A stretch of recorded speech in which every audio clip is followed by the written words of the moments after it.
What was something you saw you were definitely not supposed to see? Story number 1. I live in a courtyard with 3 apartment buildings. My building has 4 two-bedroom apartments. The landlady lives in another of the buildings in a 1-bedroom. Across the street, the landlady's son lives in an apartment building of his own.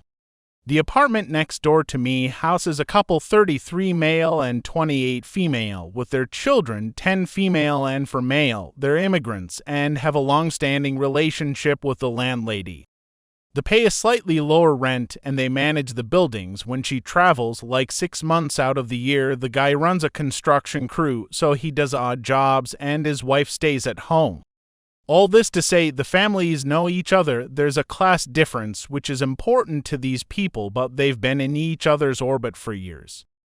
When I moved in, my neighbor was pregnant with a little boy. He's pretty light-skinned. For context, these peoples are of South Asian descent. Dark brown complected, lots of babies grow into their color, so no bait. For years later, he's still notably lighter than his cis and parents. My mom told me that there were rumors circulating about the kid's paternity, but I am not one to get into people's business or in that kind of drama, so I didn't pay attention. And then I get a look at the supposed father. This happens when the boy is probably 2. The landlady's son comes to see his mom, and I was leaving the courtyard. The little boy looks a lot like him. Most telling is the coloring they share. I would later see his own children. His son and the neighbors could be brothers. My mom makes friends with the neighbors, and we become somewhat close. I have my own baby. We interact regularly. One day I'm taking my daughter out in her stroller. I pop over to tell the neighbor I'm leaving, as I normally do. Her door is open, but her screen door is closed. She's sitting on the ground, staring up at the landlady's son, who is playing with her, possibly his son. The look on her face. I've never seen such naked longing and happiness on someone outside of the movies. I felt like I was intruding on a super private moment. Her eyes lit up, and she looked years younger. It was definitely a moment. He wasn't even looking at her, and I'm sure she didn't realize she had that look on her face. I quietly backed away without saying anything and left. She's never said anything to me about her son's paternity. But there was some scandal when someone sent a pic of the man and her son, side by side, to her husband, and the confrontation was apparently ugly. I look at her sometimes and I remember that unguarded moment and know that I definitely wasn't supposed to see it. Story number 2. About 2 years ago, there was a fire in a high-rise apartment building across the street from where I was living. My boyfriend and I had friends living in the apartment building, so we rushed outside to see if we could find them. From our house, we couldn't see which floor the fire was on, but judging from the smoke, it appeared it was close to the top floor.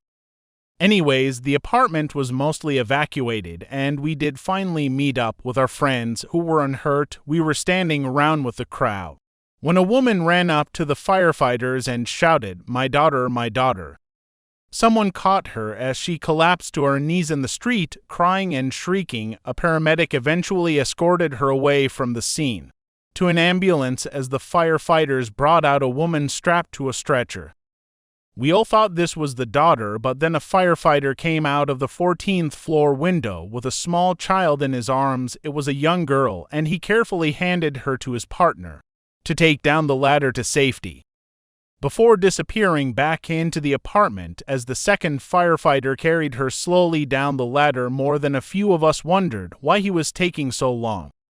As he neared the ground, a collective gasp went up from the crowd. The little girl was limp and looked as though she was asleep, but on closer inspection, we could see that her skin was gray-blue in color. The firefighter put the girl on a stretcher, and the paramedics began a half-hearted attempt at CPR to appease the crowd as they rushed to the ambulance, but they knew, as we all did in our hearts, that the little girl had perished in the fire. Not long afterwards, a stretcher was brought out of the building with a large man on it. He, too, was blue-gray in color. This time no attempt at CPR was made, as he was wheeled away to the ambulance. It was later reported in the newspaper that the man on stretcher was the girl's father. The little girl had been playing with the stove and had hidden in a closet.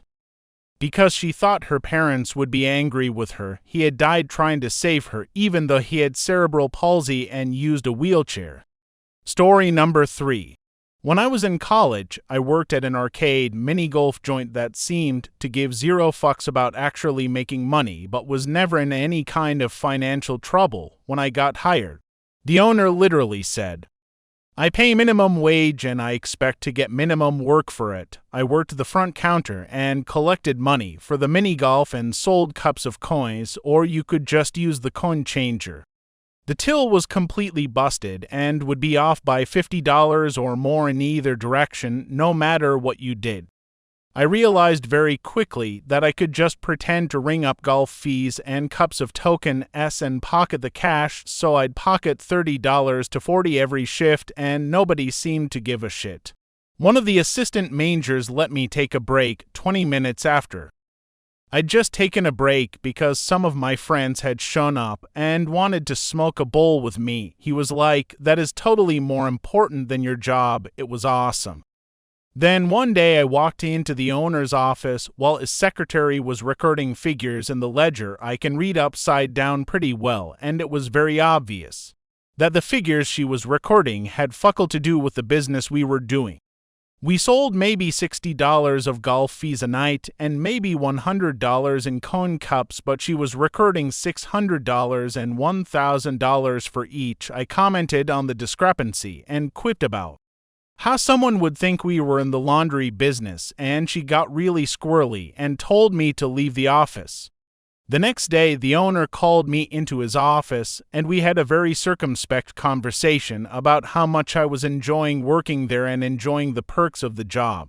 And I very much got the sense that he was trying to decide if I was going to tell anyone anything. Apparently, he decided I wasn't, and so I kept working there. About a year later, the owner was arrested for money laundering, and we all got fired. Still the best job I ever had. The mob isn't a plus employer, would work in fake business again. Story number 4. My dad once handed me his tablet and suggested I look at a book or something while we were sitting around in a theater waiting for a play to start. I don't know if I misunderstood him or what, because when I brought up his Amazon Reader app, I saw that the last book he had been reading was How to Deal with a Sexless Marriage or something along those lines. Dad was very embarrassed, quickly took the tablet back, and we did not speak of what had just transpired. Another time, Dad handed me his phone and asked me to look up something for him while we were sitting around the living room at a family get-together. When I opened his browser app, the last page open was porn. The video began auto-playing, and I frantically tried to figure out how to close the tab, but all I really managed to do was look at the video for far longer than I wanted to. So I shoved the phone back at my dad and said, "You need to close the tab. I can't figure out how. I'm sorry," and we once again did not speak of what had just transpired. There were also another couple of times where I went to use his computer and there was either a bunch of porn open in his browser or some kind of porn in the CD tray. What is the pettiest thing you have done after a breakup? Story number 1. Was in a relationship for 2 years. 2 years too long. He was an alcoholic that was lovingly manipulative when sober. Broke up with him after having to call the police on him after a rather rough night. 2 weeks later, and I'm staying strong, telling him he has to be sober for at least a year before I would ever consider giving him another chance. For the first time, I stuck to my no, which was new for him, and he very much so did not like it. Cue him then spilling that he had been cheating on me for 2 months anyways with a girl he had sworn he was just friends with. 2 months later, I'm going through a junk drawer of mine, and I found I still had his spare car key. I'm not an angry person day to day, and I honestly don't even wish anything bad towards him. I did, however, move his car to blocks every morning for a week. And on the last day, after what I'm sure was a week of being late to work and feeling on the verge of insanity, I left his car where he had parked it. I did also, though, turn the volume to max and move everything movable slightly. Do I think it was healthy? Not really, but it did feel great. Story number 2. I'll preface my description of my own behavior by saying I'd left an insanely abusive relationship, where I was terrorized in my own home for longer than I should have allowed it to go on. My ex was as a callous drunk, meaner with every round. My last weekend in our shared home, I'd been in and out of the hospital for weeks with colitis, and was in my bed trying to rest. We'd broken up the week before, after he drank 20 for beer and drove home to tell me I was shit. But we're still sorting out living arrangements. He called, clearly wasted, and said he was on his way home with a crew to watch football on our giant surround system. I said no, I needed rest. I guess he wanted to look cool in front of his buds, because he threatened to kill me if I was there when he got home. It wasn't the first time, but I decided it was the last time, so I left and I never went back. I only packed one bag that day. There would be no football, and for about a year after, long after we divided the property, he'd text asking about a remote. It was of me with an armful of every remote in the house. Story number 3. Okay, so my ex tried to cheat on me with a mutual friend of ours, the ex. I can at least respect to some extent for being honest about it. So I just treated him like he died, blocked on everything, refused to acknowledge his existence. He tried to come into my work when I used to bartend to talk to me, and I just straight up ignored him until the bouncer came and kicked him out. The friend, on the other hand, refused to admit she did anything despite me having proof that she initiated the texting and brought up hooking up in the first place. So I waited a while to take my revenge out on her. A year later, I see via Instagram that she's dating a new guy. Gave it a few more months to make sure things were more than just a fling, and then I started making it a point to stop in at bars by myself on the weekend for a drink. Guys would come up and hit on me, and I'd give out my ex-friend's name along with her phone number, with the intention that her phone would be blowing up with, "Hey, this is Matt. We met at the bar a couple nights ago. How are you?" Not sure if this had anything to do with it or not, but she was single a month after I started handing out her number. Story number 4. One of my old friend's exes unexpectedly dumped her while they were sharing an apartment and a job she had landed him. They spent a few weeks living together, broken up, and he wasted no time going on new dates. My friend decided to rename the petty game. She began by cutting his sneaker laces slightly shorter and recapping them so that they seemed to have shrank. One morning, she hid all of his socks while he was running late for work. He became increasingly frustrated while searching the apartment, so she sent him to check the dryer while she placed all of his socks in the middle of the hamper.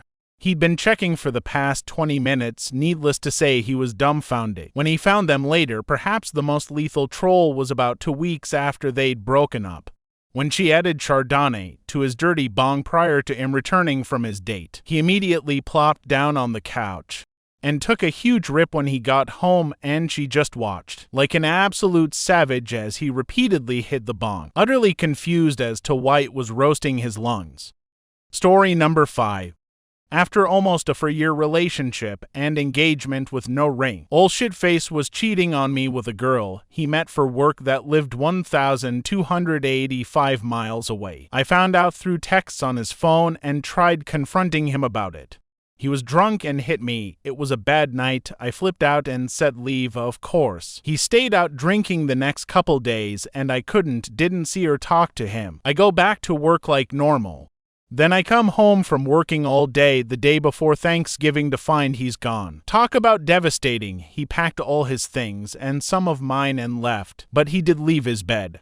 I assumed he didn't have a big enough truck to take it, and I never actually saw him again. Anyway, Black Friday, I decide I need a new bed. I go shopping and get one for a great deal. They deliver it that night. So as the delivery truck pulls out, I text him, "Your bed is ready to be picked up," with a picture of it leaning against the nasty dumpster in my apartments, in the rain. He was mad, and it was glorious. I was thankful for something that year after all. Story number 6. Ages ago, I had ABF that was far wealthier than I and had AMA compared to my BA, and never let me forget it. I was young with almost zero self-esteem. It was a mostly miserable relationship in which he bragged continually and cheated. It was an adversarial relationship and I began to find my spine, and I broke up with him. A couple of years or so later, I was eating lunch with my new BF. This one was delightful. Handsome too. I noticed that the ex-BF, David, was seated at a nearby booth. With a bunch of buddies from his work, he saw me, then I heard him say to them that I was his ex, that he had broken my heart and he was going to make my day. He did this sort of schmoozing walk to me, all smiles.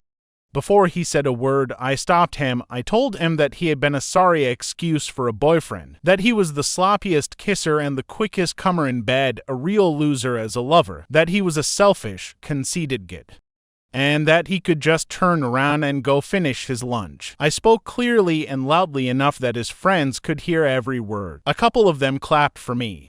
Story number 7. I broke up with a guy for cheating on me, but before that we were working on his porn addiction. He let me set up software on his computer that would block certain sites. Obviously, it wouldn't get everything, but we had hoped it would be a step in the right direction.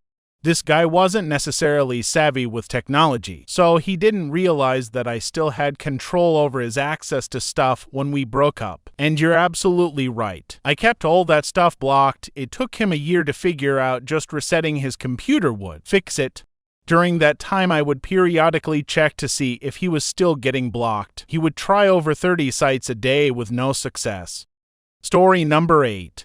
My ex was a real bad guy. I'll spare the details, but when he left me, he took off for 5 days and every day said he would be back the next.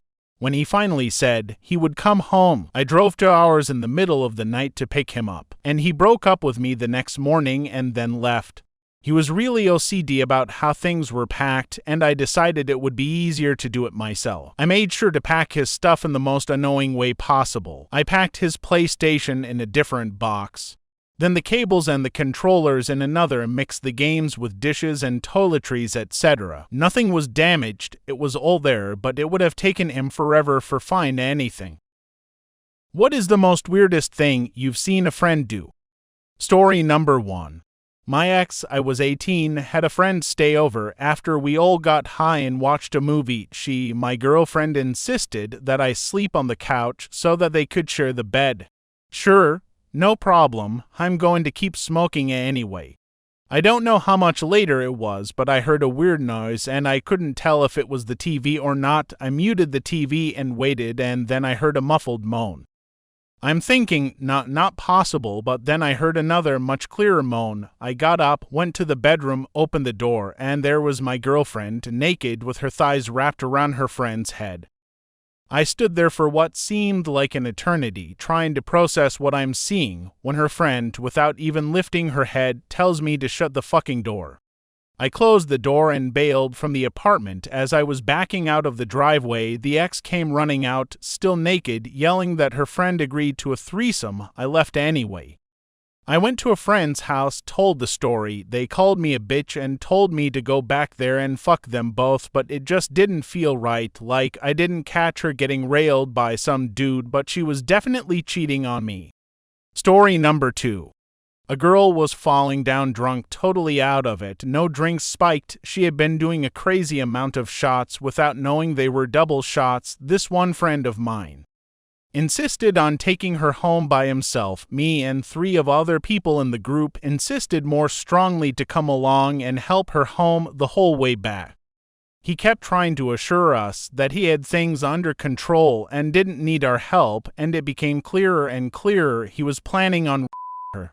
We aggressively told him to knock it off and got her home. First, he tried to insist he should stay with her to make sure she's okay, which we vetoed. Then we caught him trying to get her keys out of her purse so he could come back inside. When that happened, we'd had enough and things got rough. We didn't beat him up, but we very forcefully got him out of her student residence building. He was in bad shape, so we found a friend of hers from down the hall who agreed to come over and look after her. We were worried she might throw up in her sleep or something. Later on that night, he got caught pounding on her dorm room door by the same friend after he managed to sneak back into the building by following someone else when they came in. The whole friend group split up over staying friends with him, but fuck that guy. She was literally passed out on her feet and totally incoherent. Story number 3. I met a girl in college who got weirdly attached to me extremely fast. I'm female, called me her best friend, wanted to go everywhere with me, etc., which made me uncomfortable.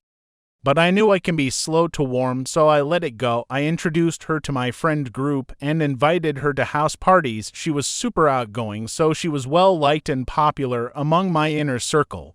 She would say weird things that in retrospect were said to knock me down. For instance, she was tall and I'm short, about 5 feet 2 on a good day. She would play Randy Newman's Short People whenever we rode in the car together and laughed her ass off. For those who don't know, the biggest line in song is, "Short people got no reason to live." It honestly didn't really bug me, but it was pretty bizarre. Anyway, we were in a pretty small class of about 10 people together, and she became obsessed with a guy in our class who was maybe about 5 years older than us. He was really quiet and shy, and overall seemed like a nice dude. She would talk about how much she wanted to fuck him, how she could get him in bed, etc. She would talk about him incessantly, and one day excitedly, about how she realized they lived in adjacent apartment complexes and realized they had learned his bus schedule. So she started taking the same bus as him. Note, she came from a very well-off family and had a nice car with an expensive on-campus parking pass, so she had no reason to take the bus. After about a month of this, and her talking to me about how she was basically stalking this poor guy, she tells me he's a horrible perv. So what happened? She spent weeks slowly moving in on him until she invited him back to her apartment to hang out. Well, when they got to her apartment, she got really hot and decided to take off her hoodie. Totally forgot she didn't have a shirt underneath, so while she was standing there only in her bra, he tried to kiss her, which apparently was really disgusting of him for some reason. Yeah, if the story sounds like bullshit, it's because it is. I talked her down from reporting this story to our college, and she clearly wanted him to be punished. Later, she drunkenly told me before these events he had asked her if I was single because he thought I was really cute, and it really upset her. When she first told me the story of him being a perv, I was so confused because she had been telling me for months, explicitly, how much she wanted to fuck this man, and when he made a move, she made him sound like a r***st. She was pissed because he expressed interest in me, and she wanted to make him pay. When I realized what was going on, I told my friends I would no longer be allowing her to my house parties. My roommates and I lived in a party house. We had one probably every other week. I got a shit ton of blowback and called dramatic because she was well liked, but fuck that shit. She eventually stopped getting invited to parties because she would actively try to sleep with girls' boyfriends. I still feel terrible for the guy. He was super shy, really nice, and she made him feel like a predator. I hope he realized she's a nutcase. Story number 4. A girl I was close with for quite a while. We'd slept together a few times. She invited me to a house party, insisted that she wanted it to be the night that we would make our involvement public. About an hour into the party, she goes off into another room with a different guy, spends the whole night there. Clearly her friends had been briefed about her intention to hook up with me because they proceeded to lecture me on how sleeping with a drunk girl would be taking advantage, and that I shouldn't put me desire to lose my virginity ahead of common decency. She was the first girl I slept with, as people weren't aware of that, they therefore thought I was a virgin. I spilled the beans that actually it wasn't the first time and that she had been involved with me previously, but that didn't change the fact that she was off with some other guy that night. So instead of my original plan of spending the next day with her, I canceled my leave and went into work. Not the best idea considering I hardly slept out of sheer frustration. After work I received a call. It turned out that my actions had sparked a huge argument and the girl was mad at me for telling her friends and ruining our little secret. Should have taken that as enough of a warning sign to end things entirely, but I was stupid and stayed around her for years after that. Story number 5. In college, I set up my female best friend with my male best friend. They really hit it off, and she would make the 2-hour drive from her school to mine to visit him every other weekend. They slept together probably around 20 times. This is about to be relevant, I promise. Well, one day we were on the phone and she was telling me some spicy details about her last encounter with him and how much better it always feels without a condom. My male friend is an extremely anxious person, so I asked her how he was okay, not using protection with her having genital herpes. She said, "Oh, I guess I forgot to tell him." I stopped in my tracks and asked how she forgot to mention that detail in any of their hookups and demanded she call him immediately to come clean and tell him to get tested. Her response, "Oh, but that's embarrassing. Somehow my other friend didn't contract herpes, but that ended my 18-year-long friendship with her immediately." What is the most intoxicated you have ever been? Story number 1. I know I have been to Las Vegas. I do not remember ever being in Las Vegas. I was 21 and with a couple guys from my unit in the Marines. I remember drinking Friday night and waking up in the barracks Monday, and I've been shown pictures of being in Vegas in between. But there's no memory of the 50 or so hours in between. Story number 2. I woke up on the floor with one leg on the couch in a stranger's living room and only tidy whities that were not mine, and my penis and balls were stuck out through the little hole flap in the front. A guy around my age came out of a hallway and said, "Oh good, you're finally awake. Can you please leave?" I was so embarrassed and freaked out. I just got up and walked out the door, got to the road and realized I was only a few minutes walk from my friend's house where we had started drinking the night before. So I instinctively started walking that way, but I was in such a daze trying to remember what had happened that I didn't realize my penis was hanging out till a car drove by. Then it hit me that I was basically naked, and I started walking as fast as I could to my friend's house. No shoes plus back roads made it, so I couldn't run. Luckily, when I got there, his mother and sisters were all gone, and he and another friend from a few miles down the road were sitting playing video games. I immediately asked them what happened and why the fuck they left me with a stranger, and they just laughed. To this day, I have yet to get a straight answer from the one of them. Still talk to us to what happened that day. Never got my clothes back either. I forgot to mention my friends and I were around 16 to 17. I'm 32 now when this happened, and the whole event took place on a hillbilly mountain in nowhere, Alabama. Story number 3. Recovering alcoholic here. When I got sober, I had to go to the hospital to be medically detoxed. I felt 100% sober, and I tested at a 30 for back, which is enough to kill most people. It was around this time that I promptly had a seizure, fell into a coma for 3 days, then never touched alcohol again. At this time in my life, I was drinking 40 shooters of Fireball a day, which was around 1/2 gallon of whiskey. I had my parents take me to the hospital. Because I couldn't eat, ulcers in my esophagus, I could still drink. I was losing my eyesight, and I was trying to dry out on my own. I was experiencing delirium tremens as well. I have been sober for 2 years, and I have end-stage cirrhosis at 35. Story number 4. I woke up in the dark and started screaming because I thought I was in the trunk of a car until my friend opened the bathroom door and flicked the lights on. They coaxed me into the bathtub to contain my alcohol-induced vomiting to the space I was least likely to destroy. I wasn't wearing any pants, and I never did find them again. I had blue stains on my light gray shirt, and I was covered in Cheeto dust. I don't remember leaving the bar we had gone to or getting back to my friend's place at all. I had red ink all over my butt and my light blue thong, which completely mystified me until I went through my camera roll. Someone had taken a video on my phone of me bent over the shooter bar and having a stripper sign my butt with a red marker. I had 2 broken toes, a chipped front tooth, and a really deep bite mark on my right nipple that had drawn blood. Still don't know who or what was involved in any of those things happening. Story number 5. In college, I spent a year in China, and there was a weird social culture where our Chinese friends were always trying to get us to drink. I'm not much of a drinker, but it was usually easy to avoid the outings that were going to involve a lot of drinking usually.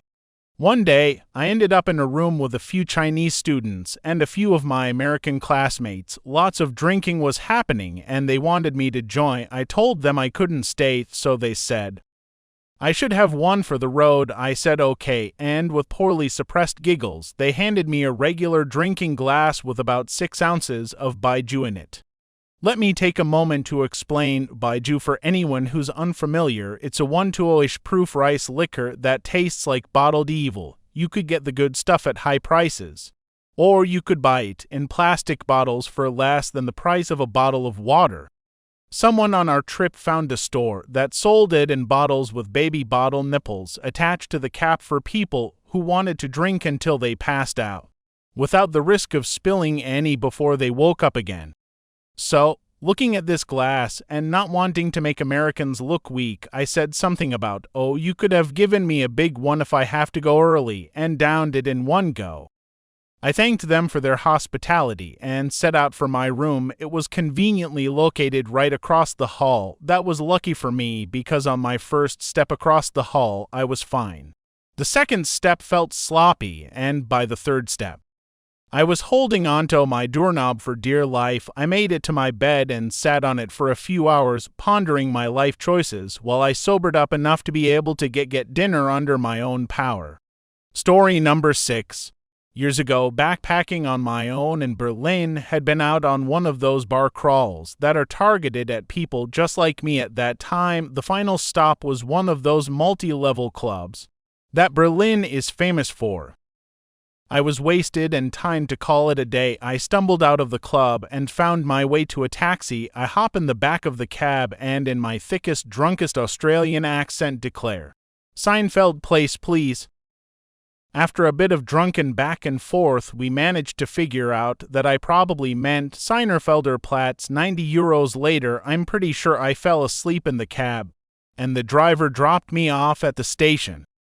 I spent the next 45 minutes wandering up and down the street with a fold-out map out in front of me, trying to figure out where I was and why I couldn't find my hostel. At least 2 different people came up to me to see if I was okay or needed help. I finally found my hostel directly across the street from where the cab had dropped me. Story number 7. Went to a party with my girlfriend, now wife, and played a few drinking games: Flippy Cup, King's Cup, beer pong, and last but not least, No Face, No Chase. No Face, No Chase sent me over the edge because I kept winning every single round and drank a good amount of 1800 tequila. I drove back to our apartment, but when I woke up I was in my aunt, uncle's house upstairs in their hallway with my underwear on inside out, and my uncle was nudging me with his foot. When I looked up at him, he said, "Must have been a fun night if you ended up here. Before you leave, clean up the mess." He went downstairs, and as I struggled to get off the floor while trying to figure out what happened, after we left that party, I opened the door to the other room, and the mattress to the bed is on the floor with my girlfriend passed out on it. There's puke all around it, and leading into the hallway. Wild night, still don't have all the answers. I haven't drank a drop of alcohol since, and the smell of 1800 tequila makes my soul sick. That was 8 or so years ago. Story number 8. Waking up in a house I didn't recognize, with a girl that didn't live there either, whose name I didn't know, with my pants in a car that didn't belong to any of us. What is the cringiest thing you have done to get a crush's attention? Story number 1. 9th grade, last day before Christmas break, there was a girl on the school bus who was once into me earlier in the year but had not cooled off for some reason. I needed to get the fire going again. So I was going to bring mistletoe on the bus, pull it out of my backpack at some point, and be like, "Oh yeah, this stuff grows everywhere. I was just picking some of it this morning while I was waiting for the bus."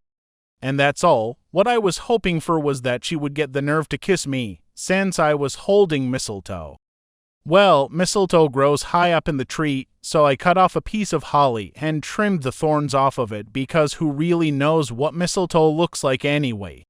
So I'm sitting on the bus, she's sitting behind me, and I'm working up the nerve. Then the bus stops, this guy gets on and immediately proceeds to give this girl a rose, and she gets excited and hugs him. And I'm sitting there with a trimmed holly branch in my backpack, Story number 2. When I was about 15 or 16 years old, I went on a family holiday with my mom and sister to Italy. We were staying in a hotel with a shared swimming pool, and there were a few other families with kids of similar ages all hanging around. I used to see this girl, roughly my age or maybe a couple of years older, pretty much every day by the pool, blonde hair, nice body, just basically gorgeous. I think because she smiled at me a couple of times.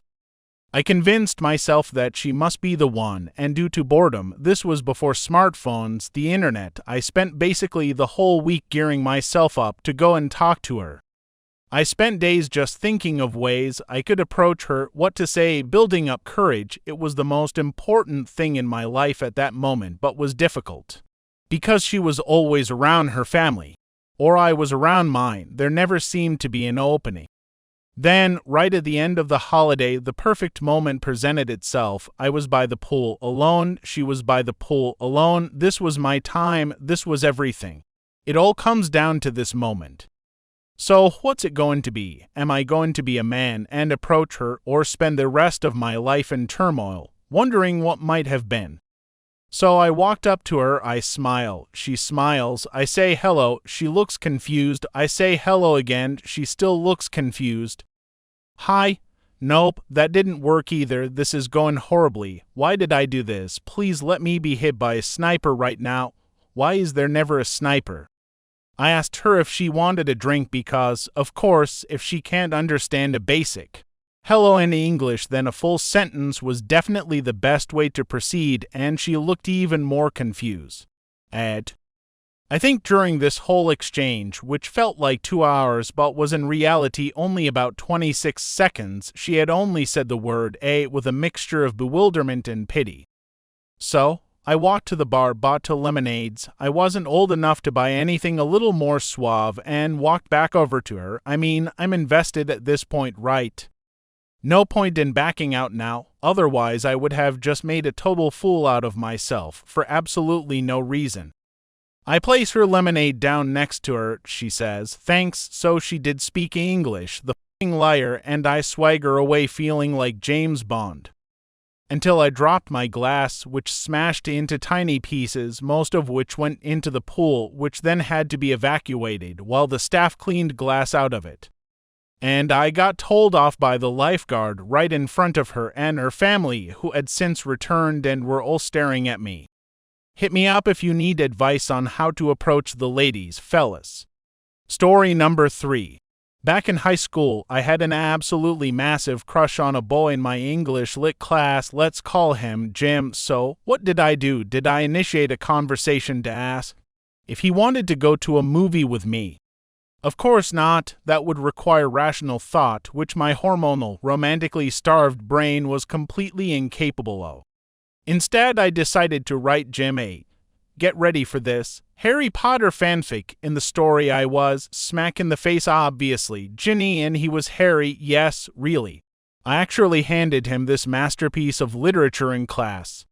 With a quick, "Here, this is for you," blushing a nice deep shade of red, I realized my mistake almost immediately, but short of yanking it out of his grasp.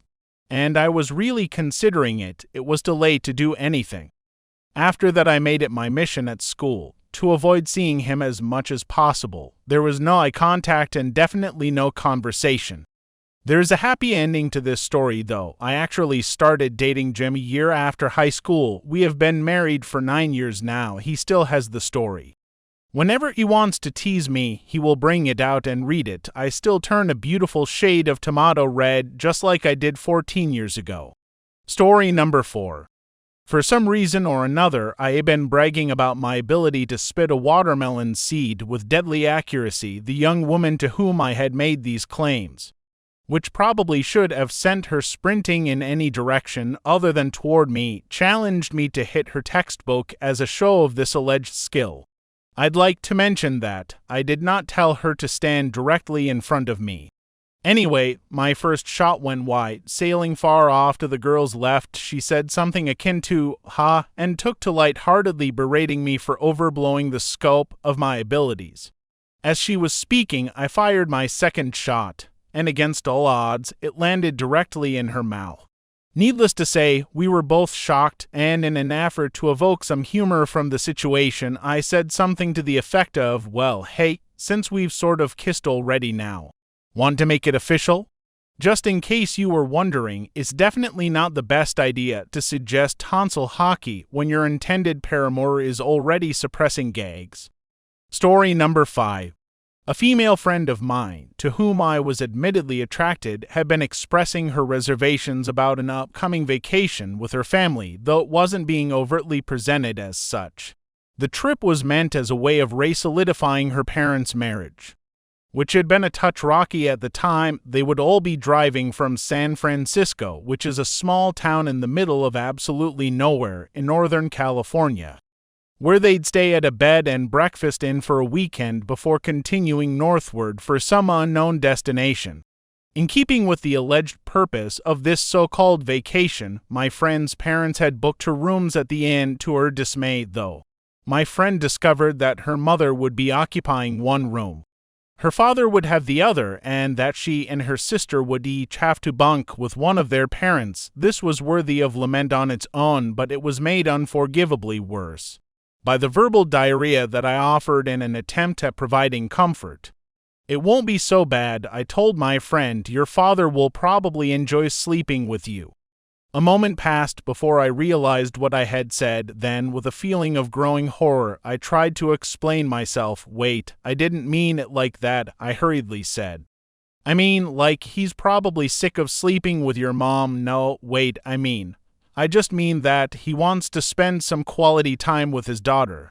If I had stopped there, I might have been able to salvage the situation, but as it happened, I decided that the best course of action would be to keep talking. "I can't say that I blame him.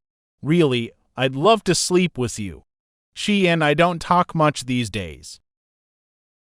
What is the biggest green flag in a partner? Story number 1. Probably the question my now fiancé asked me just before we started dating.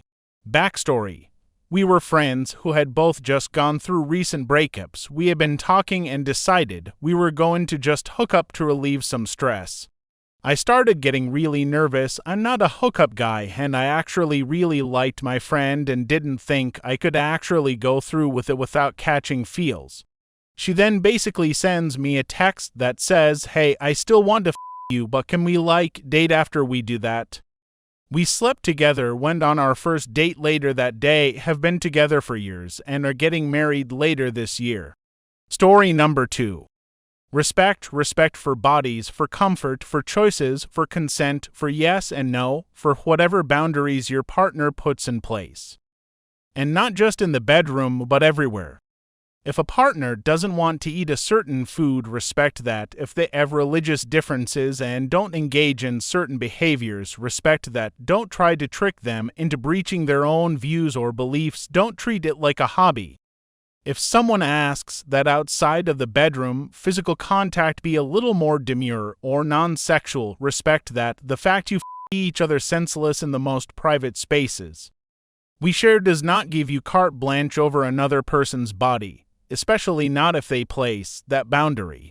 If someone doesn't want to be felt up in their kitchen or isn't comfortable with public displays of affection, respect it. Everyone from every side of the spectrum has their own limits, their own rights, their own choice. Some people grew up with trauma. They did not have the choice not to be grabbed, groped, felt up, etc. So if they ask, "Hey, don't grab my ass while I'm cooking dinner," I know sometimes it's looking great and you just want to show affection and appreciation, but that's what my abuser used to do.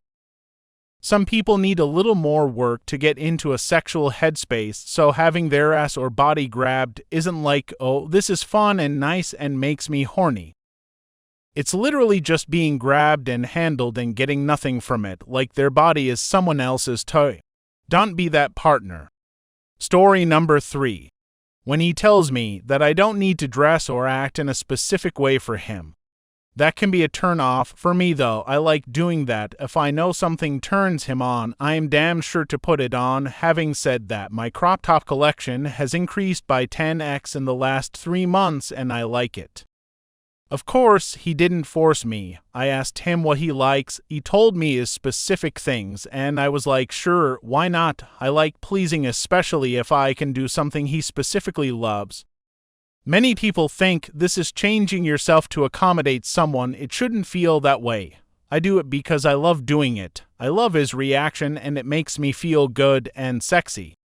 I love showing off now, which I never did because I thought, a lady doesn't do that. It, if that's the case, I don't want to be a lady. I would have never discovered that if I had said no way in the first place, which I think a lot of people do out of sheer fear and force of habit. There's a taboo on being honest about what you like, even with most couples who claim they can't say anything. Most of them really can't. Sometimes discovery lies in doing things you wouldn't see yourself do by just trying. Even if sometimes reluctant, I had to set my fear of showing off aside. It was difficult, but ultimately it did set me free and it helped me greatly with that. I feel much more confident now. It was always there. I just needed that little nudge. I was the girl who would say I would never do that because I would confidently proclaim I'm who I am. Guess what? That was fake confidence. I was lying to make myself feel better about being a little bit scared of things. It gave me a reason not to do it. Besides, he does know a thing or two about what is sexy. He has great taste. Yes, ladies, you wouldn't believe it, but some men really do. Goes the other way around too, by the way, but in short, if you are not open to trying new things, and you can never see yourself as anything else as you are. You can never be fully honest or open. That's not knowing yourself, or being confident. That's limiting yourself and trying to tell yourself it's something different. Being forced is a whole nother story though, and I can see people having really bad experiences with this. I'm just not a fan of this fake I'm what I am independent ideas run the world type of bollocks. It feels fake to me, like toxic independence. Yes, that does exist. Story number 4. As a woman, I don't know how it is for men, but I find it very attractive if a guy asks me before he does a certain intimate thing with me. I mean, like when we try something for the first time. Can I kiss you? Can I have sex with you? Can I tie you? Can I cover your mouth? I was actually watching Meet Joe Black last night, and I remember the scene. When he asked if he could kiss her and I was like, damn, that is sexy. It takes away the awkward tension of like staring at each other trying to figure out if it's okay or not. Don't like that. It's direct yet endearing. It shows an ability to have consideration. It shows well-developed manner. Just asking first really raises the green flag immediately. Obviously, this takes a bit of charisma as well. Don't break the mood by saying like a robot, speak the words they way you would on a quiet, pleasant morning. As though you feel comfortable and playful and intimate. Smiles are definitely a part of it as well. Also, maybe don't ask to do everything on the first go. Save the other stuff for future times. I don't want someone asking me a questionnaire on the first go. It's also a really good green flag to have patience. Regarding the whole directness thing, I have thought about it a lot, and I think that may be the source of what people always say about women like confidence. Confidence never felt like the right word to me. I love shy men and I love men who have self-doubt. I think it's important to question yourself, and also being shy and unsure is a sign of self-awareness and empathy. Love those things, so I want to say for me, it's not about confidence, it's about directness. You don't have to be confident about stuff as long as you tell me that. As long as you are direct and honest, that is what I find attractive. You can be shy and self-doubted about it as much as you need to be. Just be brave enough to open up and tell me how you honestly feel and what you honestly are thinking. I have enough men trying to play me. It's exhausting and confusing and belittling. I want the man who will just level with me even if he is nervous or unsure. Vulnerable is sexy. Story number 5. Self-confidence. When a girl understands that our relationship is so much stronger and deeper than just a sexual partnership. What does that mean? It means just because we are together doesn't all of a sudden make the rest of the world unattractive. You can talk about hot women and she can talk about hot guys and you don't get jealous because you know you have nothing to worry about. You can even share sexual fantasies with each other. It doesn't necessarily mean that you're going to make them a reality, but you don't feel threatened or insecure just having those conversations. The opposite of this green flag is the ultimate red flag for me: jealousy, possessiveness, insecurity. What is the biggest difference between sex in your 20s and sex in your 30s? Story number 1. Knowing what I'm doing. Listen up, younger guys, some basics when she says just like that or don't stop. It does not mean go faster, harder, or anything other than do exactly what you are doing. Do not change it. Now, what's hard about that is when they say things like that it's exciting, just stay focused. Also, learning to find her nerve clusters will take a bit of exploring, which is where hookup culture fails both parties. Then you have to figure out, does she like grinding those spots, stroking, or both, and what pressure and speed and motion. And if you are unsure, just feel for a slightly rough patch on the top side, an inch or 3 in roughly, and do a come hither motion. Most importantly, communicate likes, dislikes. Things get a lot better. Story number 2. I'm 35, dating a 27 years old. I tried the pills and all kinds of different things. Eventually, we had this one time where I was really into it. Never happens anymore, really. Can't keep it up, so it's hard to comply. When it's initiated, cause I know it'll just end in disappointment for both of us, and it was the best sex we'd had in years. I'm still not sure what factors were different that day, but I honestly think it was probably mostly emotional reinforcement. Usually she just starts grabbing at me, and there's no romance, so it's hard to get hard. I think that day we actually did some foreplay. Anyways, this has really helped me a lot. Reading all the responses, I figured I was just fucking cursed, never got much action in my prime. It just seemed appropriate that when I was finally getting some, my shit would stop working. Good to know that I'm not the only man who puts importance on the emotional component of sex. Thought that was my problem for a while too. Guess I just have emotional needs that aren't being met, and it's bleeding into other facets of my life. Story number 3. As someone who just turned 30 and has 2 young kids, schedule it. It's not sexy, but we've found knowing that we have sex on a Saturday night means we both work ourselves up for it on the day. Cuddles in the morning if we're lucky, and the kids give us time in bed, comments and touches through the day, that kind of stuff. For us, we found it useful to make sure we looked at the issues we faced, all of which were basically time and tiredness, and dealt with them at source.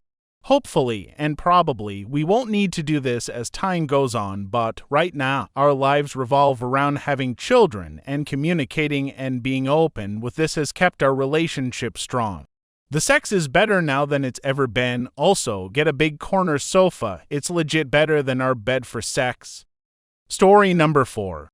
20s, I experimented a lot with different women. To me it was, how freaky can I get with this woman? I really just wanted to say I've done a lot of it. I just wanted to be as much of a freak as possible and fuck as much as I could. 30s, I enjoy the romance more, and I love missionary because being able to make out and look into your partner's eyes is the hottest thing ever. I prefer to take my time, give a massage, and enjoy foreplay first. The more connected and romantic it is, the more enjoyable it is for me. There's just something incredibly sexy about the passion behind making love rather than just fucking. Story number 5.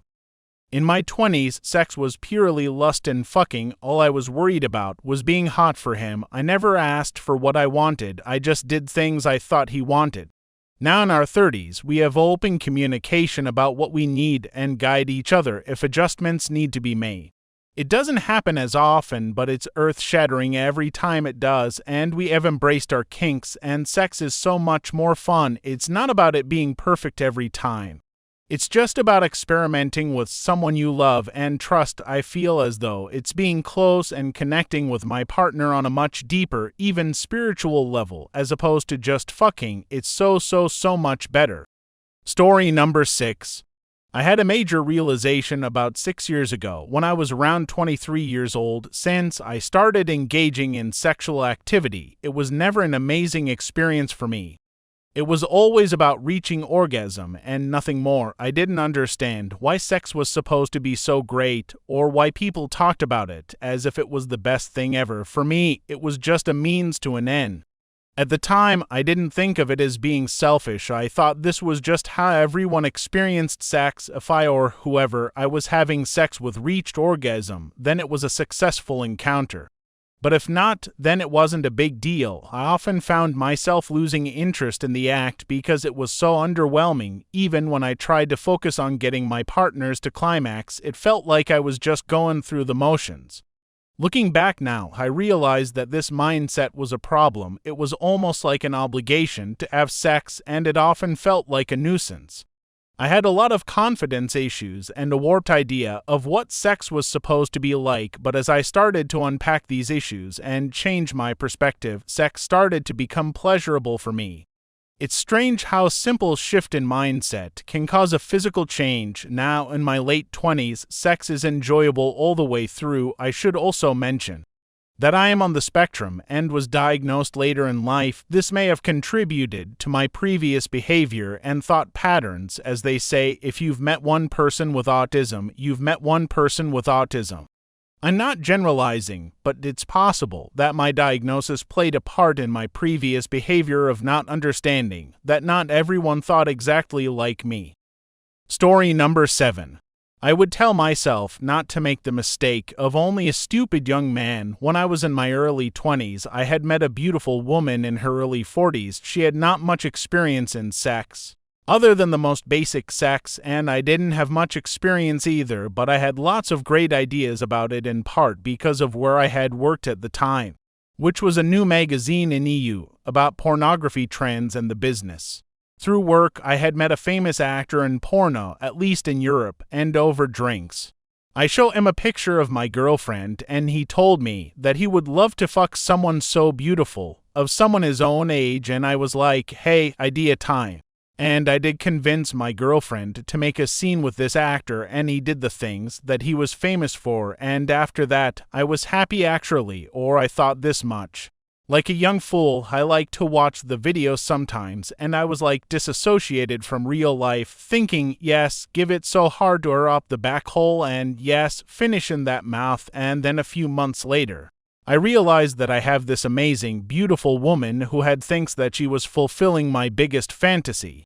Then I realized that the stuff in the video isn't exactly what I had wanted, but just ideas of what others had told me what to want, and that I might lose a beautiful woman and a beautiful relationship. I'm glad to have realized my mistake when I was young and when she was still okay to deal with me. Now, I just like to love my wife, and sometimes that love is with sex. Story number 8. Lots more choking after 23, lots more kink after 25, and now it's getting fun. I'm hopeful for my 30s and my sex life. The amount of sex is way less, but the intensity and quality is way up. Personal theory, the harder you nut, the better life is. For longer periods of time, bust so much you get that empty gut feeling like you also just had a really big pee. Bust so hard you feel like you got an ab workout. What is the best way you've seen a guy hit on a girl? Story number 1. One of my best pickups was in a nightclub, several drinks and feeling confident and wanting to find a girl to talk to and get to know. I see an attractive girl sitting alone, checking her phone, seemingly bored and desperately hoping for someone like me to come along. As I walk over, another guy sits down. The audacity. How could he not know from my Zoolander-like walk that I was to engage with her in pleasant conversation? This needed to be rectified. Did you fight him? I hear you say. I did not. Did you wait till she rejected him? I did not. I did, however, pretend to be her brother. Yes, that old chestnut. I sat down next to her, interrupting the awkwardness of this guy's opening chat. I must caveat that she seemed in no way interested in him at the time, and so I made the reasonable assumption that she'd find me more enjoyable. His immediate reaction was that of great disdain for my actions. How dare I trespass while he delivers his game? The girl wasn't too bothered, though, more intrigued as to what I was playing at. Him. Excuse me, mate, you lost. Me. No. All good, thanks. How about you? Him. can we help you? We're talking, so if you don't mind, disappear. Me, oh, not at all. I'm her brother. Please continue, putting my arm around the back of her chair. At this point, I'm expecting the girl to call me out, but she turns to look at me and smiles, validating my approach. Him, oh, so sorry, mate. I'm Phil. I was just talking to, hasn't asked her name yet, rookie. Me, Sophie. She looked like a Sophie. Him, Sophie. What she's studying. Phil spent the next 20 minutes trying to become my best friend. However, things just became more and more awkward for poor Phil, asking questions like, "So, what made you want to talk to my sister? How do you feel about one-night stands? How many girls have you slept with this semester?" I was quite mean. Then I decided enough was enough. Sophie was giggling and enjoying the entertainment. Phil was not. I decided to wrap things up. Me, Phil, do you find my sister attractive? Phil, well, yeah, she's really pretty. Me, stunning, isn't she? Probably an 8 or a 9. Phil, yeah, getting a bit creeped out. Me, don't you just want to kiss her? At this point I turn to her to gauge the reaction. I wink, she smiles. She's in. I lean in and kiss her, to Phil's absolute disgust. The guy doesn't know what to do with himself. Discomfort has been taken to a new level. As we finish our kiss, I watch as it finally clicks with Phil, confusion quickly into astonishment. I could see his shoulders tightening, wanting to get angry. But then he did something else. He leaned over, put his hand on my shoulder, smiled, and said, "Well played," got up and walked away, leaving me to find out what Sophie's real name was. Story number 2.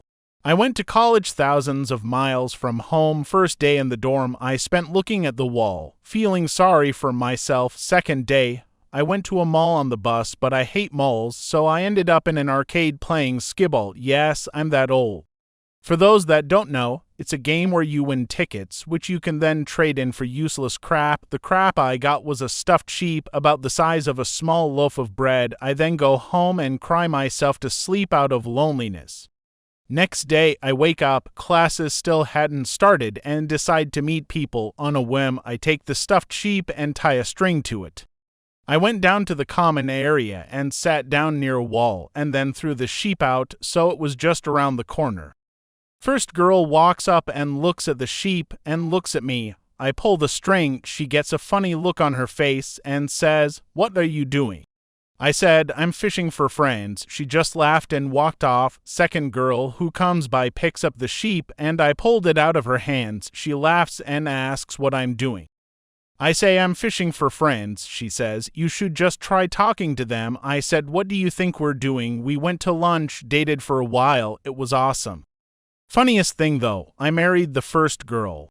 Story number 3. Some buddies and I were at a bar just hanging out after work. There was a really pretty girl sitting at the bar with this guy next to her, who was talking her ear off. I don't remember much about him, but he was wearing a baseball cap backwards. So one of us, we'll call him John, had just had a kind of depressing breakup and wanted to approach this girl, so we all get to talking about the best strategy. Someone, we'll call him Mark, suggests John slip her a note. "What should it say?" John asks. Someone, we'll call him Joe, says, "This guy looks like a douche. I might be one too, but you'll never know unless you call me. Phone number." We all laugh and John gets a napkin and starts writing. His handwriting looks like a little kid's, so we agree that the person with the best handwriting should write the note.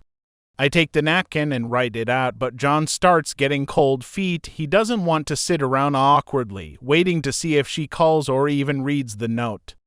So we agree, we'll all head for the door, and he'll hang back a little and pass her the note before joining us on the walk to the subway. So we execute the plan. It goes perfectly. We see her check the note while backwards baseball cap is still chattering away, and she laughs and slips it in her pocket without saying a thing to the guy. She calls John before we're a block away. They date for a few weeks. Turns out she'd recently had a rough breakup too, and it ends when they both kind of start feeling like it's getting too serious too soon, but I think they're still friends. Story number 4.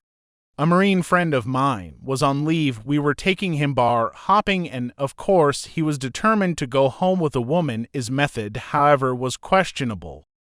Every new bar or club we went into, he would radar around the room, lock on to the best-looking girl there, regardless of whether she was alone, already being flirted with, or with someone who was very obviously her so, and he would march up to her and ask in a very confident and sincere way, "Can I pee in your butt?"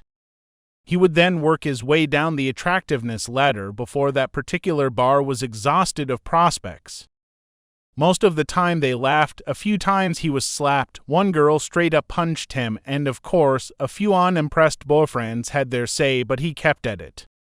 About a month after he went back to Afghanistan, he was killed in action. Amongst our group of friends were convinced that he had mistakenly used up every last bit of luck he had, avoiding getting knocked right out while endeavoring to pee in a girl's butt that night. About an hour before last call, and on what might have been the 7th try in this particular bar, I saw him walk up to a blonde who had her face buried in her phone. They were too far away, and the bar was too loud for me to hear, but I could read his lips well enough. "Excuse me, can I pee in your butt?" She stopped texting, looked up, grinned, grabbed his arm, and practically dragged him to her car. I never got the chance to ask him, but I like to think he peed in her butt that night. Story number 5. My 5-year-old nephew looked at my girlfriend's shoes and said, "I like your shoes," then looked her dead eye and says, "You're so pretty." All I could think was, nice shoes, wanna fuck.